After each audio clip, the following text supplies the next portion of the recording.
Hello and welcome. आप देख रहे हैं मदरहुड मंत्र और मैं हूं आपकी दोस्त सुमरम। अक्सर आपने कहते हुए सुना होगा कई लोगों को कि अगर माँ को बुखार है तो वो बच्चे को दूध ना पिलाए, इससे बच्चे को भी बुखार हो सकता है। देखिए, इस तरह के कई सारे मिथ्स हैं जो अक्सर नई माँ के साथ देखने को मिलते हैं और ये कई बार जो बड़े बुजुर्ग हैं इस चीज़ को काफ़ी प्रमोट भी करते हैं।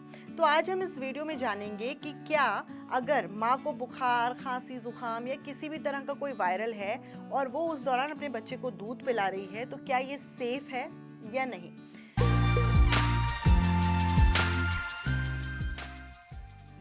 देखिए, जब अक्सर क्या होता है कि जब आप नई नई माँ बनती हैं तो आपकी बॉडी में बहुत सारे चेंजेस होते हैं और बहुत सारे चेंजेस होने की वजह से आपकी बॉडी टेम्परेचर भी कई बार अप एंड डाउन चला जाता है और ऐसा होने से आपकी बॉडी में कई बार फीवर भी हो जाता है।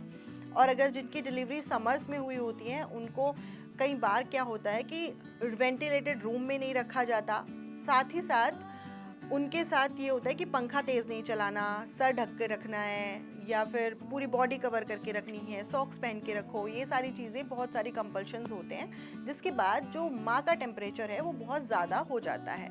बॉडी जो है वो हीट शरीर के अंदर ही रखती है, वो बाहर निकल ही नहीं पाती। तो ऐसे में फीवर बन जाता है और वो फीवर जो है वो उसे कहते हैं कि उस दौरान आप बच्चे को दूध मत पिलाइए, आपको तो फीवर हो गया है। तो ऐसा नहीं होता है। सिर्फ डिलीवरी के बाद ही नहीं बल्कि उसके कई समय बाद भी अगर आप 2 साल तक बच्चे को दूध पिला रही हो और जितनी बार आपको फीवर होता है आपको कहा जाता है मत पिलाओ, छोड़ दो बच्चे को दूध पिलाना, तो ये बिल्कुल भी सही स्टेटमेंट नहीं है।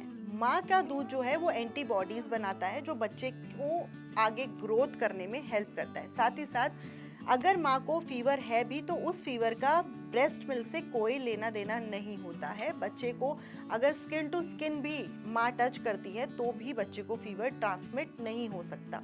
अगर बच्चा माँ का दूध पी रहा है और माँ को 100 डिग्री बुखार भी है और माँ ने जो है वो दवाइयाँ भी ली हुई हैं तो भी उस दवाइयों का असर बच्चे को नहीं होता।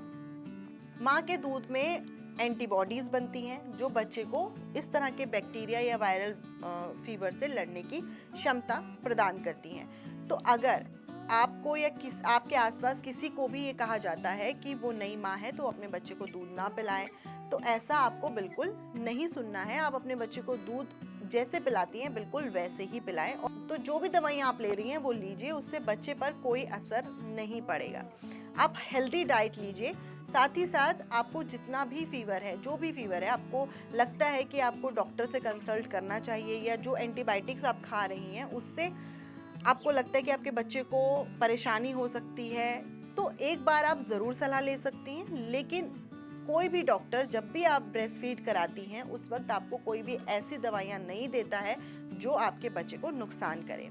तो ये एक जनरली एक मिथ है कि आप एक नई माँ हैं और आपको बच्चे को दूध नहीं पिलाना चाहिए। अगर आप नई माँ नहीं भी हैं और आप पिछले 2, ढाई, 3 साल से बच्चे को दूध पिला रही हैं और आप अचानक से किसी वायरल के कांटेक्ट में आती हैं तो भी आप ये कंटिन्यू रखिए, बच्चे को आप बिल्कुल भी दूध पिलाना मत छोड़िए। अगर आप ऐसा करती हैं तो बच्चे को कई तरह की बीमारियों का खतरा ज़रूर हो सकता है। इसलिए आपको ये सारी चीज़ें अपने डॉक्टर के साथ कंसल्ट करनी है। वो आपको जिस तरह की सलाह देते हैं, जो भी सलाह देते हैं वो आपको उस वक्त कंसिडर करनी है क्योंकि हर बॉडी टाइप या हर सिचुएशन अलग होती है। इसलिए नॉर्मल फीवर के केस में मैं आपको ये बात बता रही हूँ। फिलहाल तो आज की वीडियो में बस इतना ही। अगर किसी इसी तरह के टॉपिक पर आप कंफ्यूज रहते हैं और जानकारी चाहते हैं तो हमें कमेंट बॉक्स में ज़रूर लिखिए, हम उस पर वीडियो ज़रूर बनाएंगे। आज की वीडियो में इतना ही, फिर मिलेंगे अगली वीडियो में। तब तक के लिए बाय बाय, टेक केयर।